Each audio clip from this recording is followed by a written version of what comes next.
Nous allons reprendre donc, pour réfléchir sur les rapports entre Charles Delbo et le théâtre. On a évidemment déjà défloré le sujet, oui.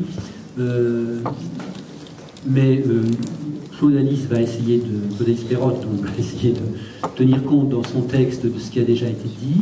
Et puis de toute façon, il y aura ensuite très rapidement des échanges à la table. En plus, Dominique et Claude Alice sont tous les deux metteurs en scène, donc, mis en scène, Charles Delbo réfléchit sur les problèmes que pose son théâtre. Je leur donne la parole, je donne la parole à Claude Alice et je la remercie. Avant de commencer, voilà, j'ai choisi de vous faire entendre la voix de Charlotte Delbo, mais surtout ce qu'elle dit dans l'entretien qu'elle a eu avec Jacques Chancel en 1974 à l'occasion de la représentation de Qui rapportera ses paroles au Théâtre Cyrano à Paris, qui est actuellement le Théâtre de la Bastille. Et voilà ce qu'elle dit du théâtre et de sa rencontre avec Louis Jouvet. C'est 4 minutes, si c'est possible. Vous faisiez à un certain moment. Je ne savais pas, quand je suis devenue par hasard la secrétaire de Louis Jouvet, que ce que j'apprendrais avec lui me servirait un jour à devenir auteur dramatique. J'étais très triste qu'il ne soit pas là pour le voir. Mais j'ai appris beaucoup avec lui et beaucoup au théâtre. Mais étant la secrétaire de Louis Jouvet, vous étiez tentée de monter sur la scène, vous, pas de faire du théâtre, ou de devenir auteur dramatique? Jamais. Jamais, jamais, jamais. J'ai toujours eu envie d'écrire. J'ai commencé à écrire des romans quand j'avais 15 ans. Dieu merci, tout a disparu quand j'ai été arrêtée et je n'ai plus rien retrouvé de mes vieux trucs. Parce que peut-être que maintenant j'en aurais un peu honte. Mais non, quand j'ai rencontré Louis Jouvet, encore une fois par hasard, puisque j'allais l'interviewer pour un panel d'étudiants, comme font tous les groupes d'étudiants de philo, eh bien, il m'a demandé est-ce que vous vous intéressez au théâtre. Oui, certes, j'allais toujours dans les places à 4 francs tout là-haut. Et est-ce que vous avez songé à faire du théâtre? Je dis moi non, jamais, jamais. Ça ne m'était jamais venu à l'idée. Et quand j'étudiais la philosophie, il me dit mais ça vous intéresse la philosophie? J'ai dit oui, mais ça me passionnait. Drôle d'idée, a-t-il dit. En effet, le théâtre m'a passionné beaucoup plus encore. Il y a toujours une légende, et aujourd'hui encore, qui encercle Jouvet. Quel homme était-il? Oh, c'est très difficile à dire en quelques paroles. Je ne sais jamais répondre à cette question. Pour moi, je vais en faire un portrait terrible parce que je suis assez... Bon, le fait que j'étais à Auschwitz, pas pour rien, je n'ai pas été arrêtée par hasard, j'étais dans la résistance. Donc, je suis quelqu'un d'assez brave. Eh bien, et je n'ai jamais eu peur ni des gendarmes, ni de quoi que ce soit, mais j'ai toujours eu peur de Jouvet. Alors, quand je suis rentrée, je lui ai dit, eh bien, savez-vous, je disais quand j'étais là-bas, si je rentre, je n'aurai plus peur de Jouvet. Il en a pleuré. Louis Jouvet est au centre de votre vie. Il est très impressionnant pour tout le monde, alors que c'était un homme extrêmement bon, qui perçait les gens un jour. Il avait un regard d'une perspicacité extraordinaire. Il savait, à la façon dont on marchait pour entrer dans son bureau, pourtant couvert d'une bonne moquette, il disait « Qu'est-ce qui ne va pas aujourd'hui ?» À la démarche, il savait. Mais vous le connaissez si bien, ce Louis Jouvet, que vous savez ce qu'il aurait pensé de la pièce que vous présentez. Vous pouvez l'imaginer. Non, je n'oserais pas dire. Non, je n'oserais pas dire. Je ne sais pas. Non, je n'oserais pas dire. Je n'oserais pas dire, je serais très... Enfin, non, je n'oserais pas dire, parce que j'aurais peur d'avoir beaucoup de prétentions. Je ne sais pas. Charlotte Delbo, s'il n'y avait pas eu ce séjour forcé à Auschwitz, seriez-vous devenu auteur dramatique? On ne sait pas. J'aurais certainement été écrivain, puisqu'encore une fois, j'écrivais, dès l'âge de 15 ans, j'ai commencé à écrire des choses qui n'avaient sûrement pas de valeur, qui sont perdues, mais une vocation d'écrire, je l'ai certainement toujours eue. Une fois, lorsque je suis allée à Auschwitz, j'ai senti qu'au lieu d'écrire sur ceci, cela ou tel sujet, j'écrirais sur ce phénomène extraordinaire qui était un moment exagéré, enfin, de l'histoire, et que si j'en avais le talent, il fallait que je m'attaque à cela. De sorte que ça dirigeait mon inspiration. Mais Auteur dramatique, non, je ne sais pas.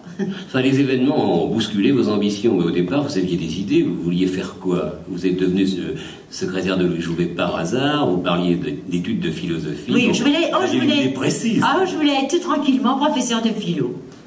Tout tranquille, tout simplement, pas plus que ça. Et puis changer le monde, bien entendu. Enfin, la philosophie, vous l'avez apprise ailleurs, et changer le monde, vous avez vu comment on le faisait. J'ai vu comment on arrivait à le changer dans le mauvais sens, et dans le bon sens, je n'ai pas encore vu.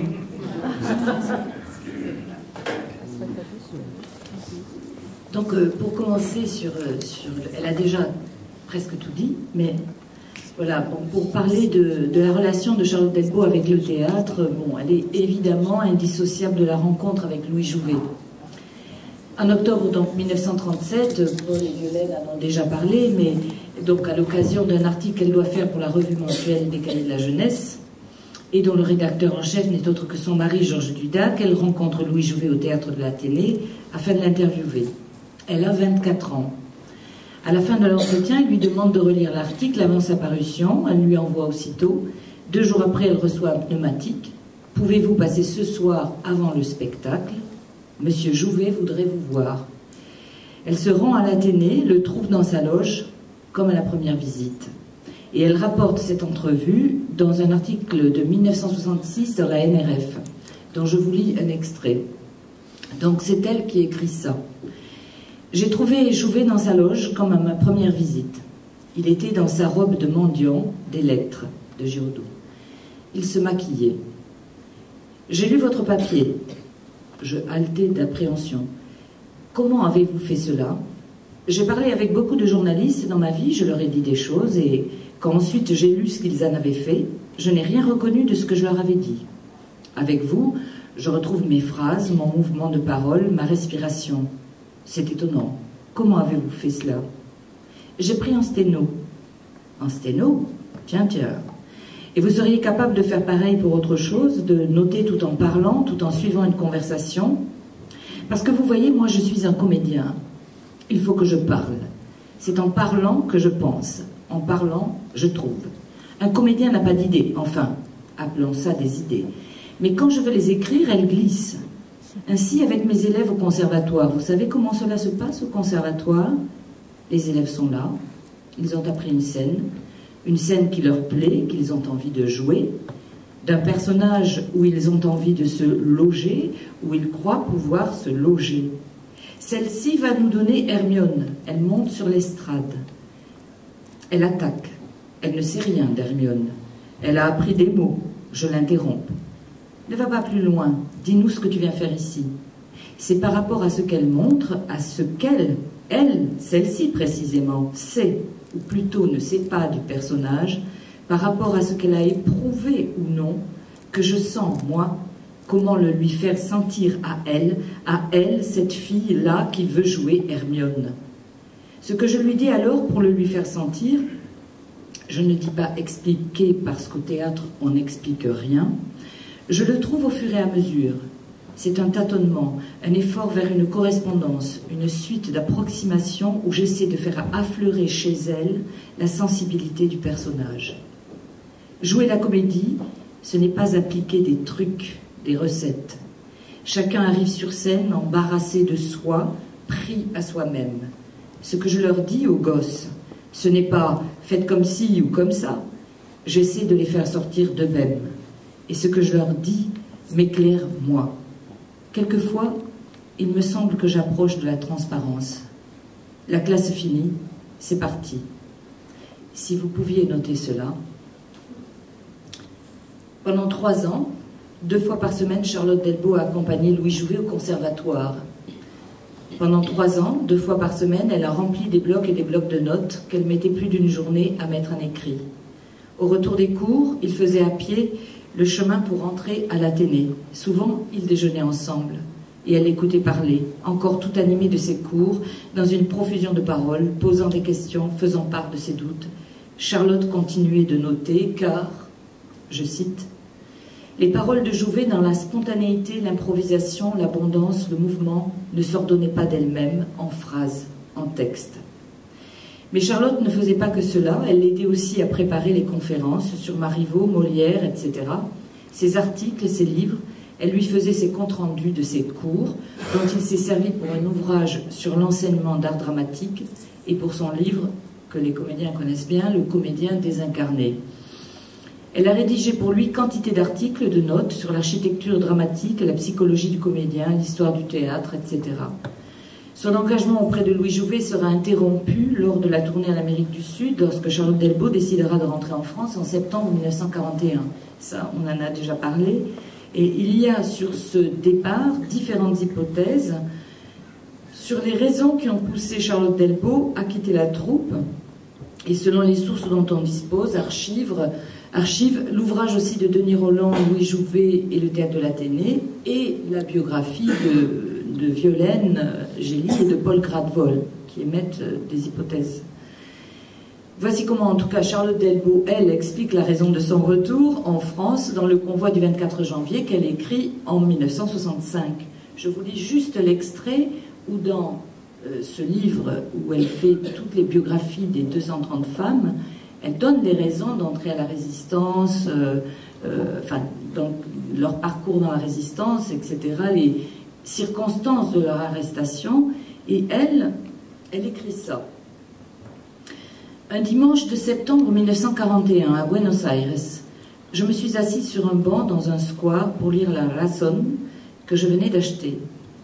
Dans les nouvelles de France, celles que je cherchais d'abord, j'apprends qu'André Vogue a été guillotiné à Paris. André Vogue, un jeune architecte de nos amis communistes, avait été arrêté en avril 1941 par les policiers français dans une chambre où il logeait sous un faux nom. J'avais connu, et où étaient entreposés, des tracts contre les nazis. J'avais connu son arrestation avant de quitter la France en mai 1941. Je ne savais pas qu'il risquait la guillotine, parce qu'en droit, il ne la risquait pas. Il a été condamné à mort par le tribunal spécial créé en août 1941 par Pétain pour juger les terroristes. La justice était rétroactive alors. J'ai couru à l'Alvéar où était Louis Jouvet. « Qu'est-ce qui t'arrive » me dis-je. Jouvet, encore en robe de chambre. « Calme-toi. Monsieur Jouvet, je rentre. Il faut que je rentre tout de suite. Parce que tu te figures qu'on n'attend que toi en France ? Tu te figures que ton mari sera content de te voir revenir ? Il est bien plus tranquille sans toi. Les combattants qui rasent les murs n'ont pas besoin d'une charge. Une femme, c'est du souci pour le soldat. Il faut que je rentre. Je ne peux pas supporter d'être à l'abri pendant qu'on guillotine les camarades. Je n'oserai plus regarder personne après. » Louis Jouvet, donc, va tout faire pour l'empêcher de partir. Il lui cache son passeport, on l'apprend dans la biographie aussi de Violaine. Invoquant les dangers qu'elle encourt en rentrant, rien n'y fera. Elle embarque le 29 octobre 1941 sur le Bagé. Le 15 novembre 1941, elle retrouve son mari Georges Dudac à Pau. De retour à Paris, elle entrera dans la clandestinité avec son mari, dans le brouillard, vivant tous deux dans un appartement du 16e arrondissement sous le faux nom de monsieur et madame de Lépine, où ils seront arrêtés le 2 mars 1942 par les brigades spéciales de la police française. Ils seront internés à la prison de la Santé, où ils se diront adieu au matin du 23 mai 1942, dernière grâce qu'on leur a accordée avant que Georges Dudac ne soit fusillé le jour même au Mont-Valérien. Elle a 28 ans. Charlotte Delbos rapportera cette dernière et déchirante entrevue dans un texte intitulé « Une scène jouée dans la mémoire », intégré dans la pièce « Ceux qui avaient choisi ». Pendant ces 4 années qui précèdent son retour en France, Charlotte Delbos aura connu une totale immersion dans le monde du théâtre professionnel. Vécu le théâtre de l'intérieur, à l'endroit de sa fabrication, côtoyant tous les corps de métier, techniciens, décorateurs, costumiers, qui contribuent à la création d'un spectacle, mais aussi son côté administratif. Par ses compétences et sa polyvalence, elle en aura une connaissance tout aussi technique, pratique, artisanale qu'intellectuelle. Elle aura assisté Louis Jouvet dans ses cours du conservatoire, vu au travers de son regard la mise en pratique directe des indications du maître sur l'interprétation, le travail de l'acteur, observer les effets de ses remarques sur les élèves. Elle aura baigné dans un continuel flot d'une pensée en mouvement, avec ses doutes, ses révélations sur le sens, la dramaturgie, la mise en scène. La prise de notes en note simultanément par le moyen de la sténographie, de ses réflexions à haute voix, aussitôt retranscrites, sont comme un prolongement concret de la voix du patron, de sa pensée, au point que 25 ans plus tard, en 1966, elle écrit dans l'article de la NRF, toujours le même, au sujet du livre Molière et la comédie classique. Aujourd'hui, quand j'ouvre ce livre, j'entends s'élever la voix de Jouvet. On connaît sa voix au cinéma avec les mots des autres. Ici, j'entends la voix de Jouvet dans la parole de Jouvet. Et au contraire de ces livres où il a cherché des définitions et où son exigence pour atteindre ce qu'il pressentait d'essentiel dans son métier s'est heurtée à l'opacité qui se forme dès qu'on veut formuler le théâtre en théorie ou en métaphysique, ici, dans la pratique, dans le travail à chaud, à vif, tout est clair, tout résonne. On peut donc aisément imaginer que cette proximité avec le comédien metteur en scène dans un climat de travail passionné et passionnant, de perpétuelle création, aura nourri et infléchi son style d'écriture.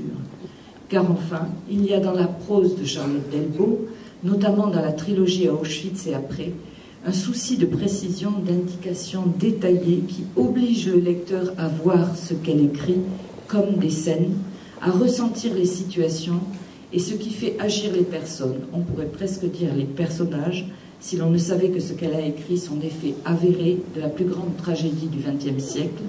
Charlotte Delbo n'a pas seulement écrit sur cette tragédie, elle a écrit une tragédie. Charlotte Delbo et le théâtre, c'est avant tout cette aventure de plein pied dans la pratique de la création théâtrale, aux côtés d'un grand homme de théâtre, avec lequel elle a noué une complicité, une profonde et affectueuse amitié, qui, malgré leurs divergences de vues et d'engagement, ne s'est jamais démentie. Nous lui devons donc aujourd'hui de pouvoir lire l'enseignement de Jouvet au travers de ces deux livres, Molière et la comédie classique, et la tragédie classique et le théâtre du XIXe siècle. Et probablement, même si elle n'est pas citée, dans d'autres textes, puisqu'elle le dit elle-même dans Le Comédien désincarné, par exemple. Alors, il faut que je me retrouve là, dans mes pages. J'ai tourné trop vite, voilà, merci beaucoup. Donc Charlotte Delbo nous a laissé une œuvre littéraire qu'elle a commencé à écrire après son retour des camps, donc ça c'est tout de suite, quand elle revient, c'est Aucun de nous ne reviendra. Donc le premier livre, elle l'a écrit en 1946 à Lausanne, alors qu'elle était en maison de repos, 6 mois après son retour. En réalité, elle l'avait déjà écrit, elle le dit elle-même, elle l'avait dans sa tête quand elle était dans le camp. Elle en connaissait en tout cas le titre, Aucun de nous ne reviendra, un vers d'Apollinaire. C'était une promesse qu'elle s'était faite à elle-même et aux autres qui ne sont pas revenus. Si je rentre, elle dit que toutes les phrases là-bas commençaient par ça, si je rentre, j'écrirai un livre. Elle l'a écrit d'un trait, elle l'a rendu, à la fois se délestant du poids de l'horreur et en offrant dans la mémoire de toutes celles et ceux qui n'ont pas eu la chance de revenir. Elle a fait un acte de création, tenu sa promesse. Toute son œuvre en prose semble être écrite pour être dite à haute voix. C'est là qu'on aborde le théâtre vraiment, proféré. Les comédiens ne s'y trompent pas. Dès que l'on dit à haute voix ces textes, en particulier ceux de la trilogie, on est tout de suite interpellé par le style. Phrases brèves, concises, presque des didascalies. Des indications scéniques, rythme et mouvement dans les phrases, qui suscitent une tension pour décrire une situation, souci du détail pour faire ressentir une sensation, entendre le silence. Adresse directe au lecteur, auditeur, spectateur, sous forme de questions, d'injonctions, de propositions. Saviez-vous, ô vous qui savez, essayez de regarder, essayez pour voir. Comme elle le souligne elle-même, elle n'écrit pas ses souvenirs, elle ne fait pas un reportage, elle ne raconte pas, elle écrit pour nous faire approcher une vérité, la vérité de ce qu'ils ont vécu. Écrire est pour elle la seule façon de transposer la réalité pour la rendre crédible. C'est à partir de 1966 qu'elle entreprendra d'écrire une importante œuvre dramatique de théâtre. Donc, dès 1966, on entre vraiment dans l'écriture du théâtre de Charlotte Delbo. On est passé de Charlotte Delbo et le théâtre de Charlotte Delbo, et ce jusqu'en 1978. Sa première pièce qui rapportera ses paroles, et ça a déjà été dit, est donc la transposition théâtrale dialoguée du premier volume de la trilogie Auschwitz et après, Aucun de nous ne reviendra. Dans l'entretien avec Jacques Chancel, à la question « Pourquoi porter à la scène cette expérience ?», voici ce qu'elle répond. Parce que c'est à la scène qu'on entend les paroles proférées.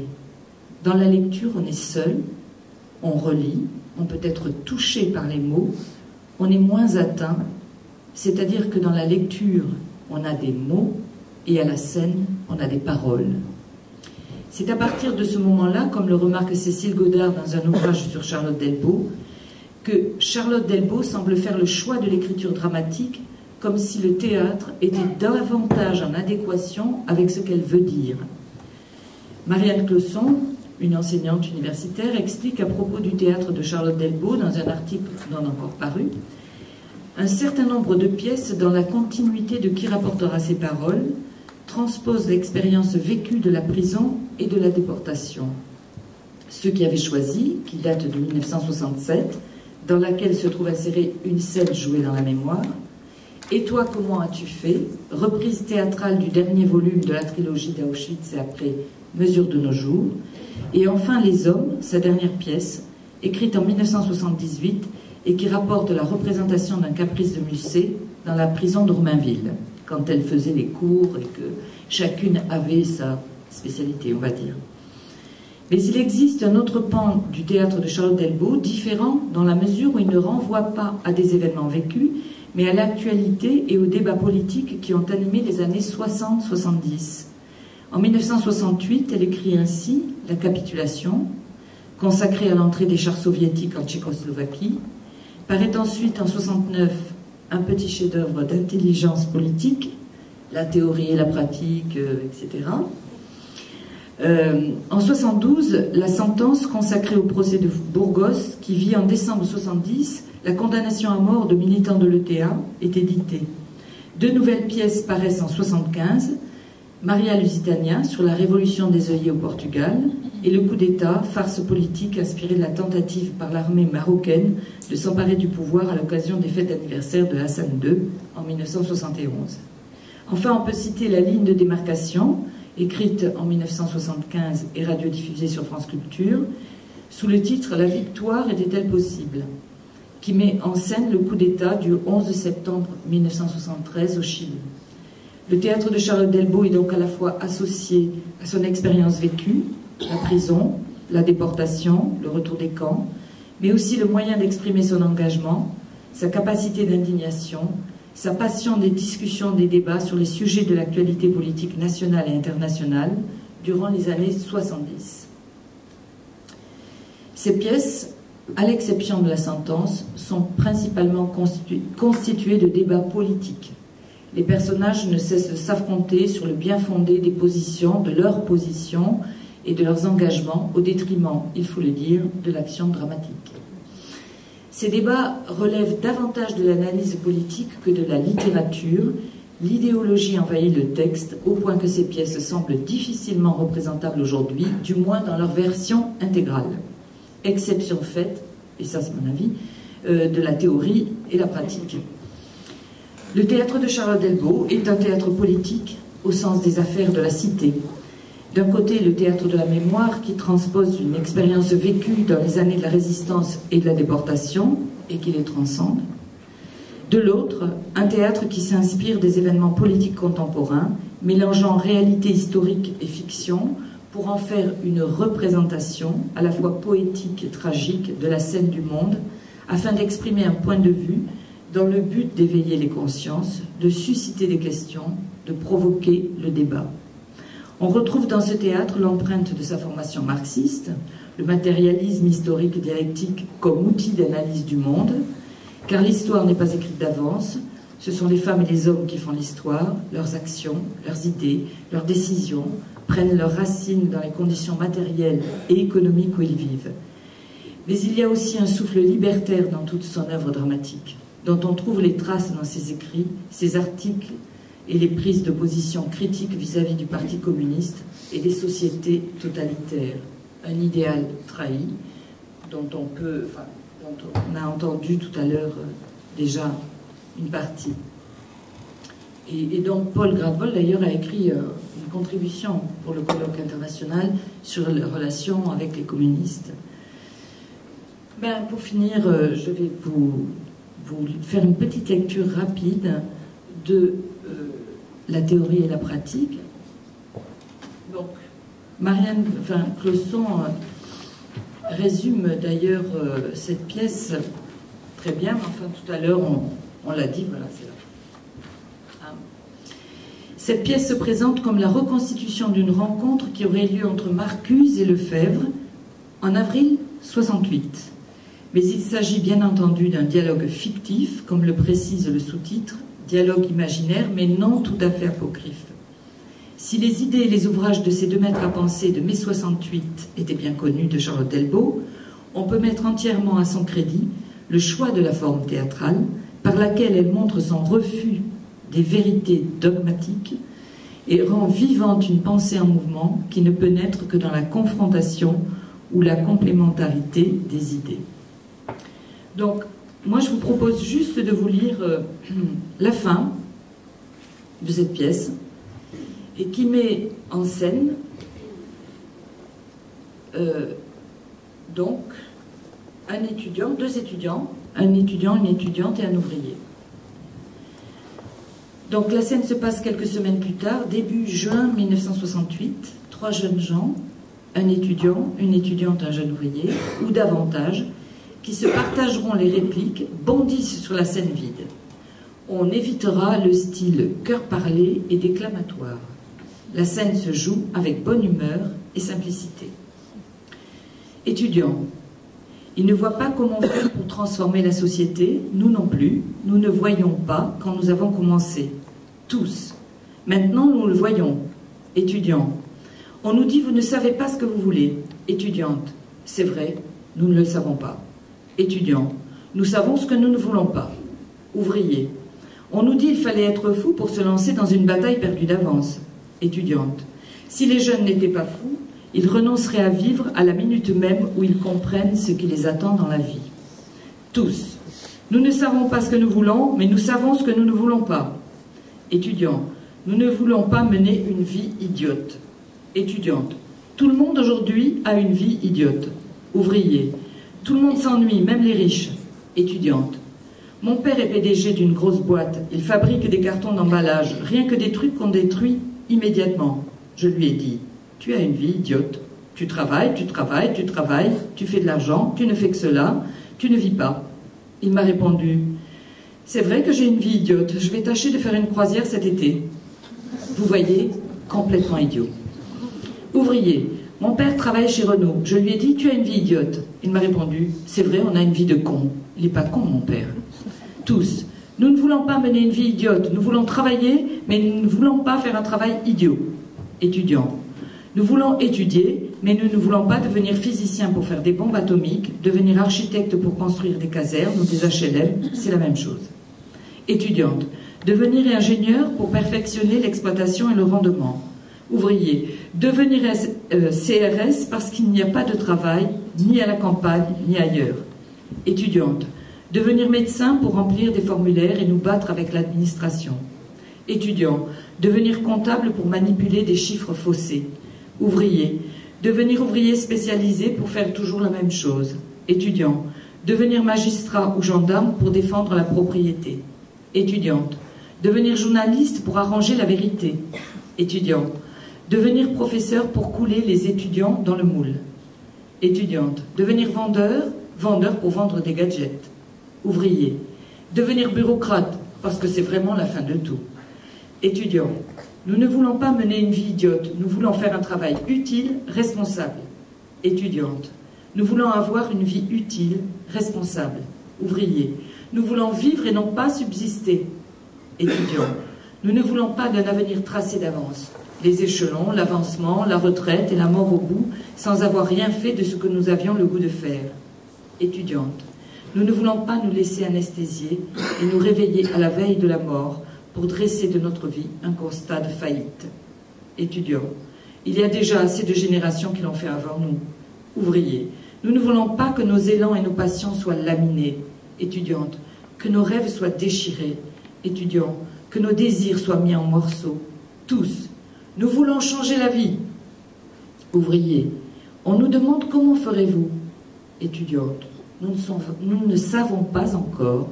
Étudiants, mais nous croyons que nous y arriverons parce que tout le monde maintenant se dit la même chose. On mène une vie idiote, il faut que cela change. Étudiante, nous savons seulement que nous avons tiré beaucoup de gens de leur torpeur.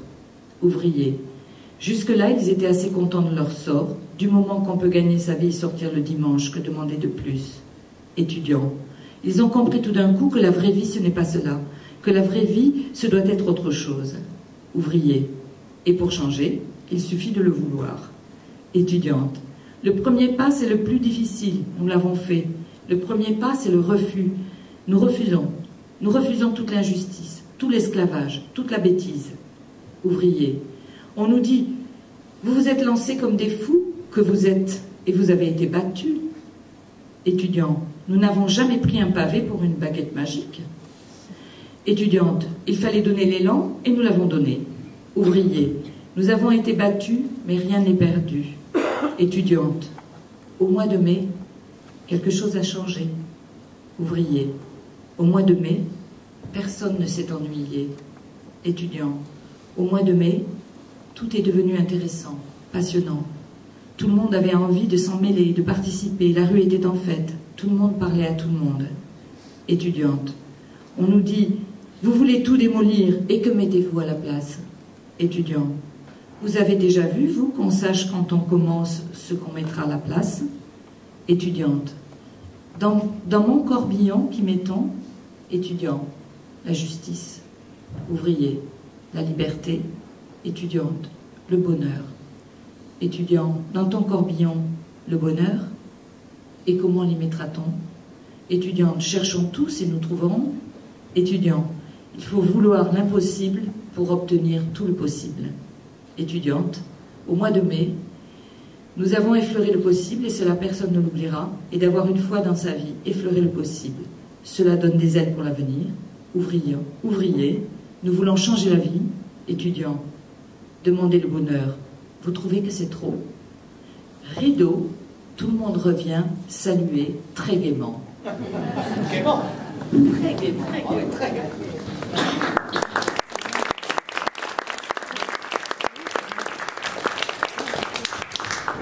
Alors, c'est très émouvant parce que j'avais 17 ans à cet âge-là, à cette époque-là.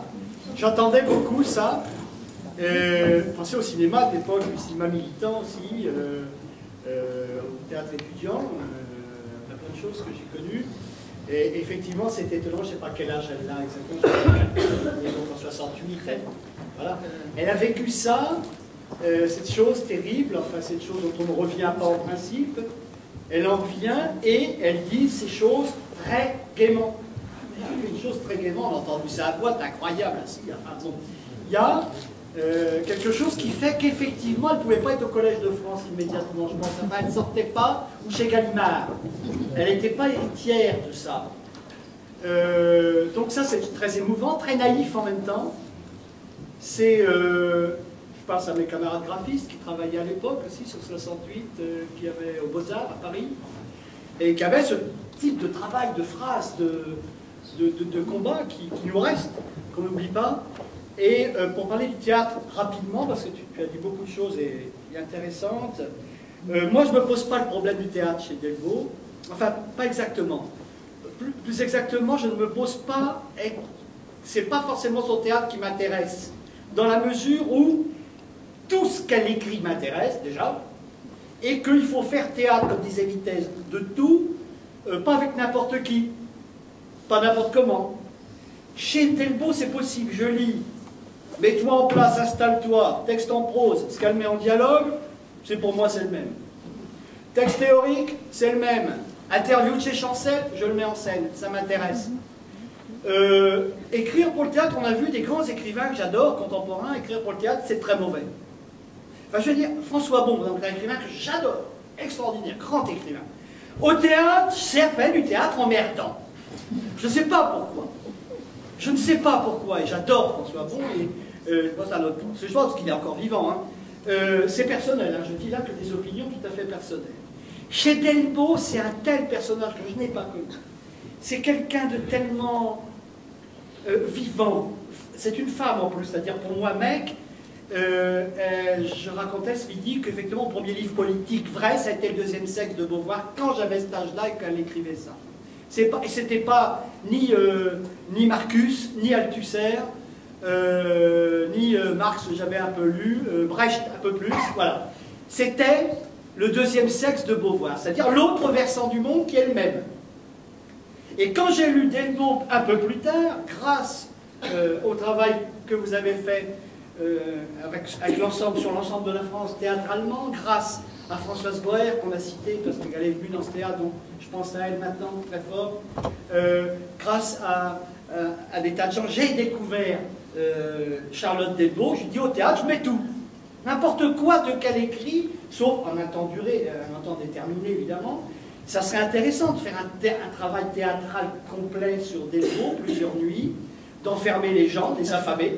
Non, parce que là, voilà, enfin, ça. Alors pour revenir, pour donner un petit extrait aussi, ce qui est très beau chez Delbo, quand elle, son rapport au théâtre, après je parlerai de quand on rencontre un auteur, qu'il ait écrit pour le théâtre ou pas. Il y a un moment où on sait si cet auteur aime ou n'aime pas le théâtre, même s'il n'écrit pas de théâtre. Je vais m'expliquer. Chez Delbo, le problème que j'ai eu à monter une scène dont vous avez entendu un extrait tout à l'heure, théâtralement, c'est-à-dire parler aujourd'hui de gens qui ont vécu ça, qui ont survécu ou pas, comment on parle de ça avec nos corps de femmes ou d'hommes d'aujourd'hui, bien nourris, même si on fait un régime avant le spectacle. Pour jouer un boxeur, De Niro peut grossir 200 kilos. Pour filmer un camp d'extermination, on ne va pas demander à 2800 comédiens, même à des Roms, à des Souzettes, dans une blague. Hein. Chez Delbo, ce que je trouve extraordinaire chez elle, c'est qu'elle m'a aidé, alors qu'on ne se connaissait pas, que je me grattais la tête avec mes camarades comédiennes, pour trouver cette scène. Comment on parle de ça, c'est tellement facile d'émouvoir avec « je reviens d'Auschwitz, où êtes-vous, vous êtes mort, oh là là, mon Dieu », tout ça, tout ce pathos, et en même temps, pas être non plus dans la froideur absolument métaphysique, parce qu'elle n'est pas métaphysique, Charlotte Delbo, j'en ai bavé. Et c'est en la relisant, et c'est en pensant à ma propre vie, parce que quand on la lit, on n'est pas forcément agrégé d'histoire contemporaine, on n'est pas forcément spécialiste de la condition des femmes après 1920 et jusqu'en 1995. On est spécialiste de rien. Et elle vous apprend quelque chose. Et ça, sur votre propre vie, moi, mec, né en 50, n'ai pas né comme elle, et n'ayant pas connu cette expérience. Et je raconterai pourquoi après. Donc, on devait traiter dans ce spectacle. Et donc, j'étais vite courir dans ce qu'elle avait écrit. Et je dis, bon, on ne va pas monter cette scène, c'est tout, c'est naze. Elle dit, par exemple, dans Les Spectres, mes compagnons, qui est de 1900, que je ne dise pas de bêtises, hein, qui est un ouvrage de 95, 94-95, c'est ça. Elle dit, là où les humains souffraient et mouraient, les personnages de théâtre, elle écrit ça, évidemment, pour Auschwitz, ne pouvaient pas vivre. C'est ainsi que j'ai eu la certitude que le personnage de théâtre ne peut vivre que dans la société des hommes. Là où les hommes meurent, il meurt à son tour. Le personnage de théâtre fait partie de la société. Que restait-il de cette société, de cette hiérarchie à Auschwitz? Comment des personnages pourraient-ils vivre là? Jamais ils ne supporteraient une misère aussi totale dans une horreur aussi quotidienne de crasse, de souffrance, de déchéance. Le personnage de théâtre est né dans une société libre. En tout cas, une société qui sait ce qu'est la liberté et qui peut y aspirer, une société composée d'hommes qui ont du temps pour penser et la volonté de s'idéaliser dans des héros. Ainsi pour moi mourut Alceste, ainsi mourut même son ombre, qui disparut dans la brume du matin et se confondit avec celle de Jouvet, disparaissant de mon souvenir. Parce que les souvenirs les plus chers devaient être abandonnés, parce que nous devions nous alléger de tout ce qui, en nous gardant notre tendresse, nous rendrait vulnérables. Et il me semblait que c'était pour toujours. Hein, elle dit là, déjà, elle pense elle écrit qu'en allant dans le convoi, dans ce wagon, elle emmène Alceste. Elle écrit après, évidemment, elle emmène Alceste, misanthrope, avec Aliès qui va survivre. Et ça me... Alors moi qui n'ai pas fait de grandes écoles de théâtre non plus, je dis c'est une chose incroyable. Elle pas aussi personnage de roman d'ailleurs. Hein. On peut emmener un personnage de fiction, que devient Primo Levi s'est aussi posé un peu la question. Et il y a un texte d'elle dans une connaissance inutile que je trouve très théâtrale et qui va rapprocher de ce que tu disais sur Jouvet. Et alors là c'est un peu un texte presque de raison pratique, pour parler comme l'autre, où le réflexe théâtre joue dans le pire moment. C'est extrait de Une connaissance inutile, c'est mets-toi, le titre intitulé, c'est mets-toi en place, installe-toi. C'est à Ravensbrück, je crois qu'elle est à Ravensbrück. Charlotte Delbo. Ce dernier été, les rues du camp n'étaient pas sûres.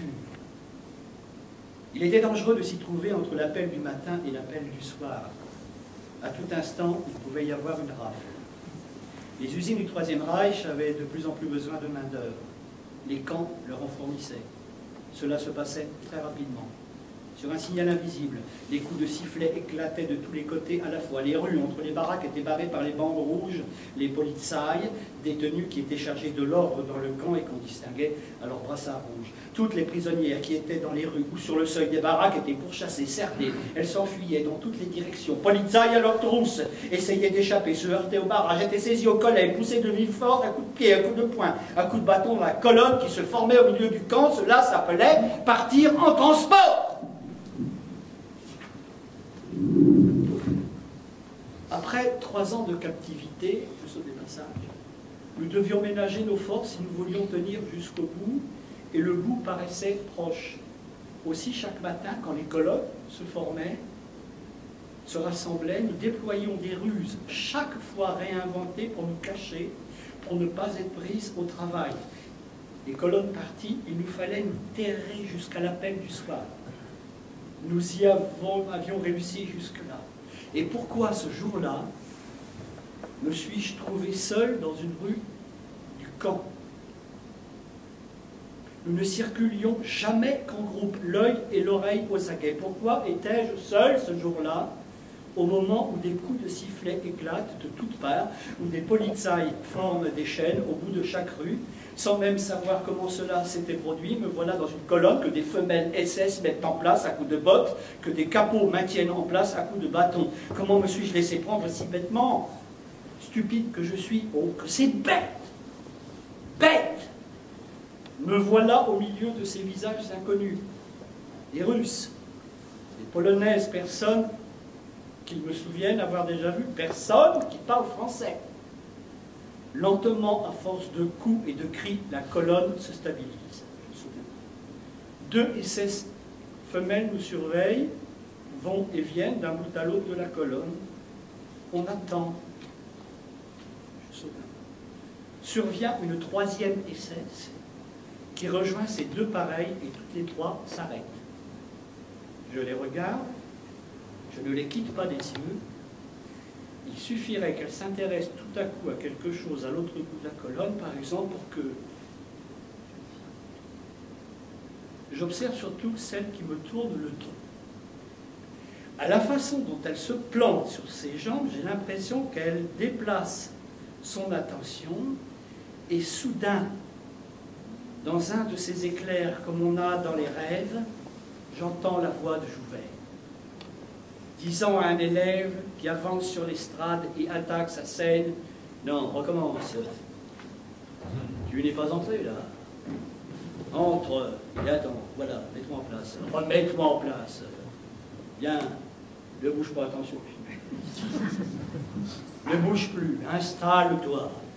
Tu es en place. Maintenant tu peux parler. » Et nous savons que tu as quelque chose à dire. Maintenant, on va t'écouter. Maintenant, on sait que tu vas parler. Mets-toi en place. Installe-toi. Les 3 SS étaient en place.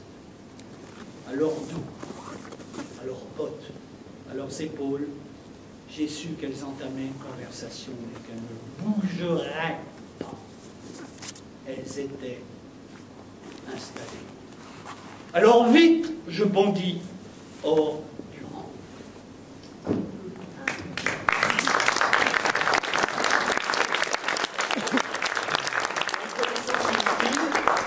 Et là, on a vraiment ça m'a bouleversé quand j'ai lu ça. C'est aussi du théâtre, c'est un théâtre dans la praxis, il est là. Et d'un seul coup, entre ces 3 SS et la voix de jouet, tu ne t'installes pas là, tu n'es pas rentré, tu fais du patinage artistique ou quoi, tu reviens, tu recommences, on recommence, cet entêtement, voir, entendre les choses. L'entrée, pour nous comédiens, c'est une chose la plus importante. On cuisine aussi parfois, mais en théâtre, c'est très important. Quand on ne sait pas rentrer, on ne peut pas faire la suite. C'est comme pour le romancier qui, même s'il commence par la fin, c'est quand même un commencement. C'est commencer, comment on entame, c'est la chose la plus dure. Les premiers accords, la première, qu'est-ce qu'on fait, comment tu rentres. Jouvet était absolument épouvantable là-dessus, d'après ma vie, j'ai connu aussi d'autres metteurs en scène. Et le rapport entre ça et Auschwitz, quand même, ou Ravensbrück. Voilà. Ça me donne envie de répondre à ça. C'est-à-dire que d'abord, ça veut dire quoi? Ça veut dire qu'à Ravensbrück, la voix de Louis Jouvet, donc une leçon de théâtre, lui sauve la vie. Voilà. C'est simple, mais c'est incroyable. C'est-à-dire que en plein danger, c'est une voix qui lui revient, et cette voix est en train de donner une leçon. Cette leçon, c'est comment reconnaître aux signes qu'envoie le corps ce qui va nous faire agir. Est-ce qu'on va débuter quelque chose ou pas? Qu'est-ce qu'on va mettre en jeu physiquement? Et c'est ça, je crois, qui est magnifique dans le rapport de Charlotte Delbo au théâtre, c'est que cette immersion dans les cours du conservatoire lui a permis vraiment d'analyser comment on mettait en scène, mais qu'est-ce que signifiait le corps d'un comédien.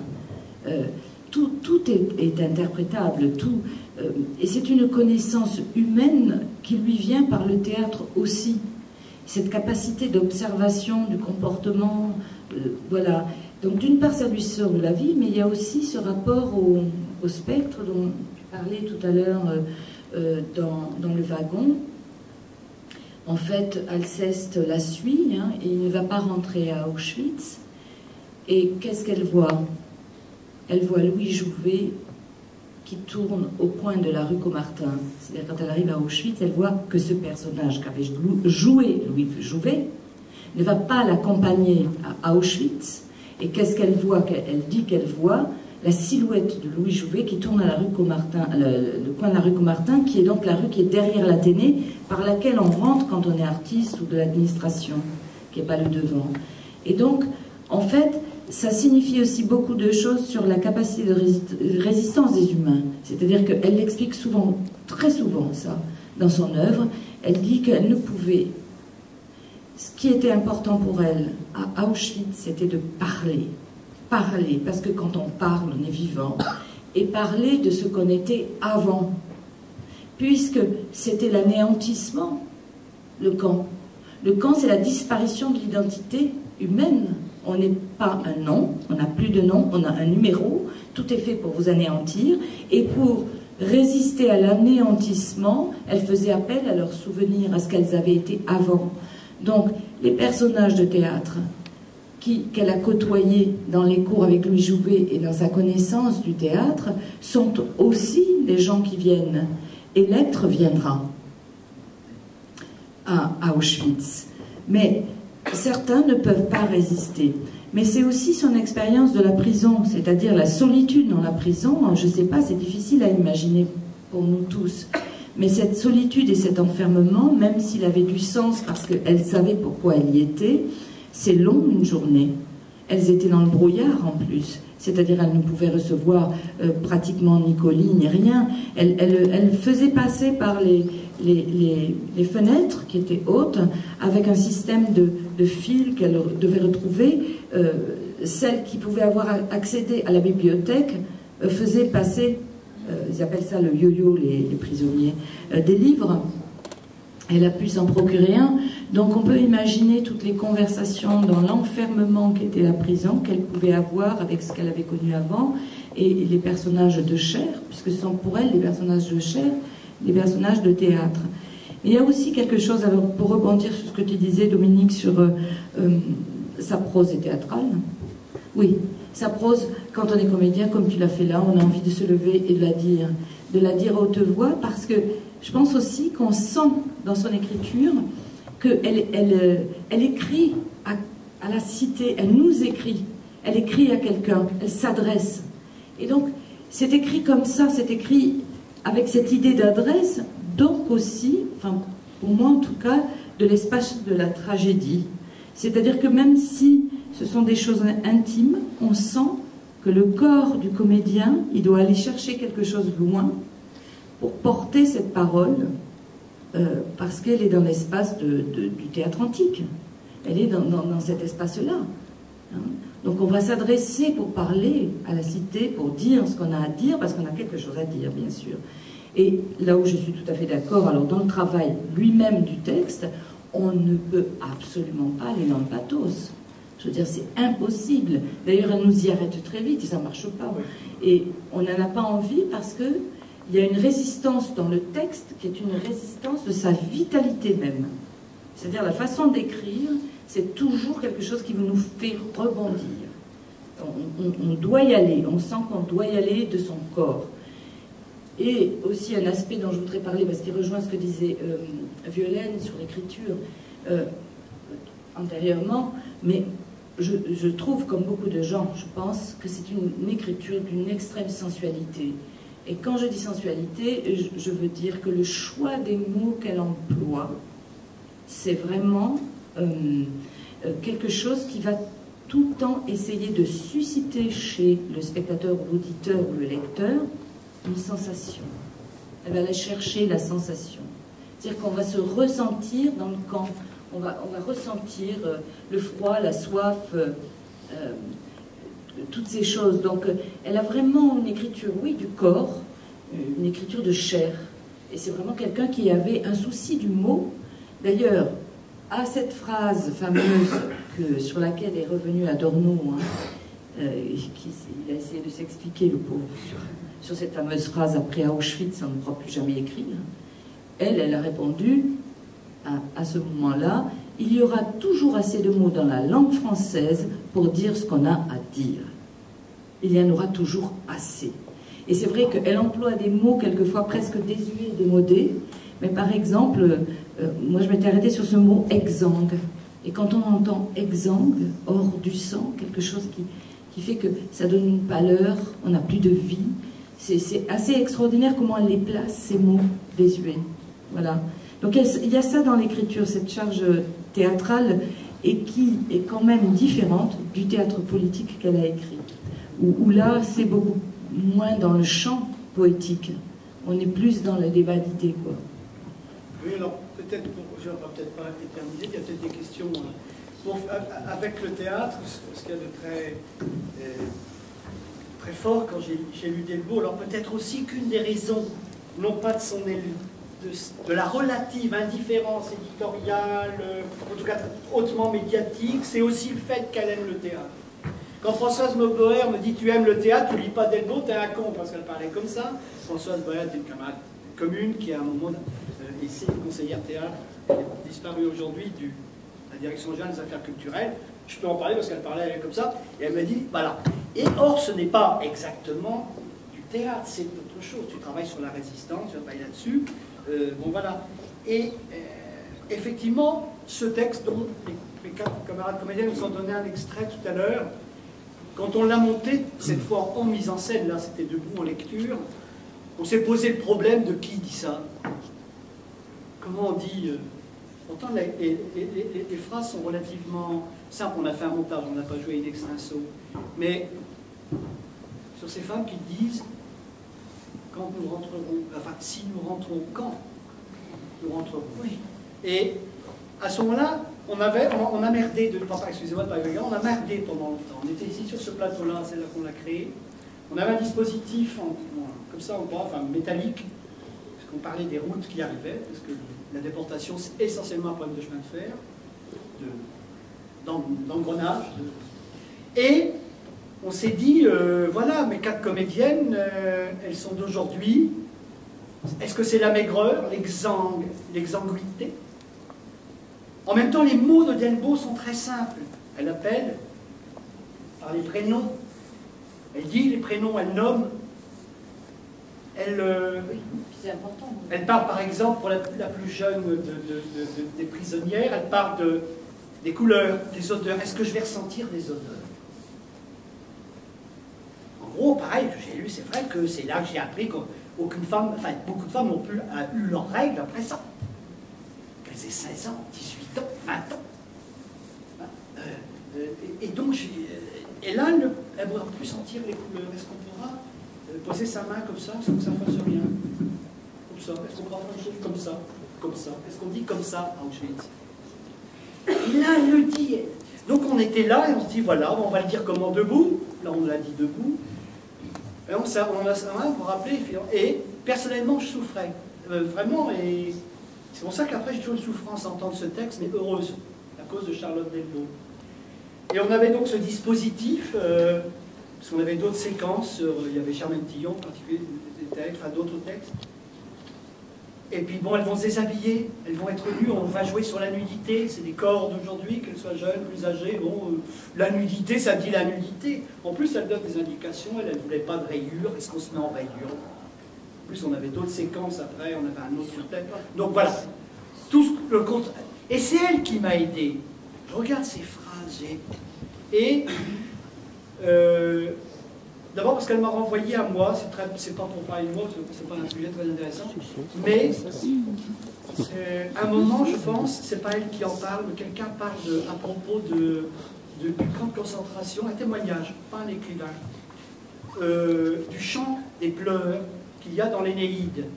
Quand Énée quitte Troie, avec son père sur les épaules, après Anchise meurt, mais ils vont, à un moment, ils descendent aux enfers. Énée, dans l'Énéide, c'est magnifique, j'ai appris ça en latin, ça m'emmerde, c'est chiant, maintenant j'adore, en français, hein, et Énée descend, donc il voit les héros, tout ça, la guerre de Troie, et à un moment, il y a un chant de larmes, je sais plus le terme latin précis, s'il y a des latinismes, on me le dire, on ne voit pas qui c'est qui pleure.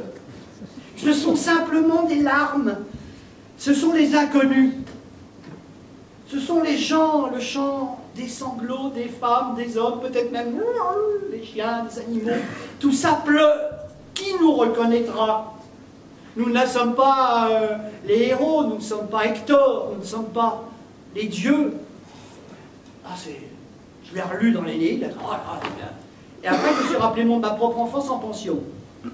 Qui n'a rien à voir, c'était pas Auschwitz, hein. C'est dur, c'était pas Auschwitz. Et je dis comment on parlait avec les copains dans le dortoir. Allongé. C'est simple, allongé. On n'avait pas le droit de parler collé le dimanche si on parlait, surpris à parler. Fumer, je raconte pas. C'était en 5e, hein. Il est couché, puis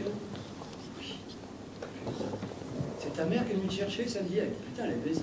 Arrête, t'es con, toi. Et on parle comme des garçons, les garçons. Et on parle comme ça, debout. Enfin, debout, la parole est debout. J'ai dit, putain, c'est... Les 4 comédiens, d'abord, on va s'allonger. Et on va parler comme quand on parle, ou quand, enfant ou plus âgé, on regarde les étoiles au bois d'eau. Même si on n'est pas astronome du tout, on n'a pas de lunettes. C'est bon. Et la parole monte, le larynx est tendu, comme ça, ce qui fait que vous dites, et toi, tu vas, quand je vous ferai, oh putain, c'est simple. Ça ne coûte pas un rond. Elle posait les affaires, elles étaient plutôt habillées dans les années 30-40, parce qu'il y avait d'autres séquences. Et j'ai demandé au cabinet, on s'est allongé, et on donne la parole comme ça, comme quand on parle dans le noir. Enfant, à l'hôpital, quand on est dans une chambre commune. Et il y avait simplement une lampe, un peu merdeuse, qui planait autour du plateau. Et c'est pas pour raconter une mise en scène, hein, c'est parce que tout ça, je l'ai trouvé, et j'étais dans mes trucs d'enfance. Delbo passe à cause, c'est pour ça que je dis que c'est une écriture, je vais dire, gendrée, comme on dit aujourd'hui. Qu'elle a été me faire chercher, moi, petit garçon, dans des souvenirs où il n'y avait que des curés et des garçons, ce souvenir de latin, et où on parlait avec en l'air. Et voilà. On éteint un peu la lumière, j'ai coupé le chauffage parce que total respect. Et pour la parole de Delbo, comédien, on s'en fout. Et... Non, je blague. Et après m'est revenu évidemment le terme d'évoquer. Elle en parle, Charlotte Delbo. Ex vocare. Faire venir la voix de. Le latin est bien parfois. Évoquer. Et à chaque fois que j'écoute ce texte, que ce soit elle qui le joue ou pas, c'est par ça ou pas la mise en scène, je pleure. Parce que j'entends, non même pas Charlotte Delbo, mais celle qu'elle fait parler. Ça, c'est un texte, je peux l'entendre. J'y ai rajouté une musique baroque, parce qu'elle aimait beaucoup la musique contemporaine, hein, Charlotte Delbo. J'ai mis un air du XVIIe siècle que j'adore, hein, Caldeira, c'est un napolitain, qui est en... Parce que c'est beau.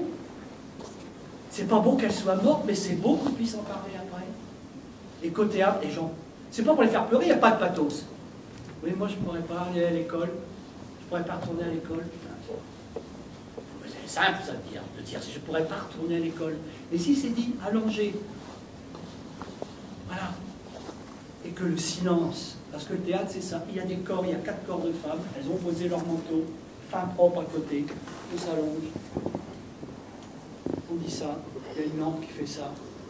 Et Auschwitz, donc pas Auschwitz c'est là, m'en fous, moi je suis pas réaliste, je n'ai pas filmé Auschwitz. Mais ex vocare, la voix monte. Et c'est ni du pathos, ni non plus frigide, quoi, enfin très, très glacé, ce qui pourrait être intéressant aussi. Mais...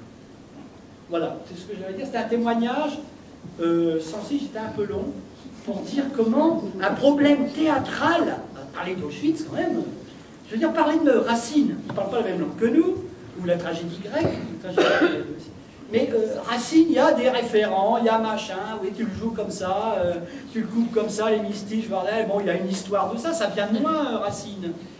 Elle vient d'encore plus loin. Et pourtant, elle dit des phrases simples, mais en français, mais c'est très simple, hein, je voudrais en être sûr. C'est simple, ça. C'est pas un vers de Racine. Et pourtant, ça vient de plus loin. Voilà. Est-ce qu'il y a des questions? Merci, Dominique.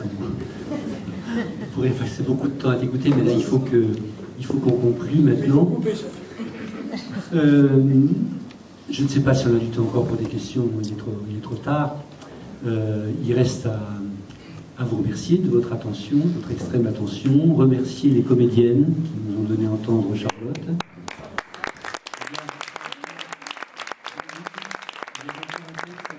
Très court, parce que ça s'appelle Cité Philo, je vous avais remarqué, ça s'appelle, et en hommage à Cité Philo, le texte très connu de la parole au vivant, on va les 4 comédiens vont le donner, c'est très court. Voilà, nous conclurons avec les comédiennes, c'est très bien. Voilà. C'est très bien.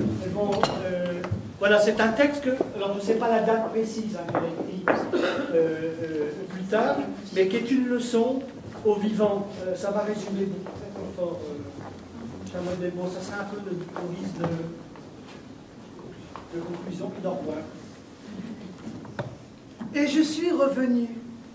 Ainsi, vous ne saviez pas, vous, qu'on revient de là-bas.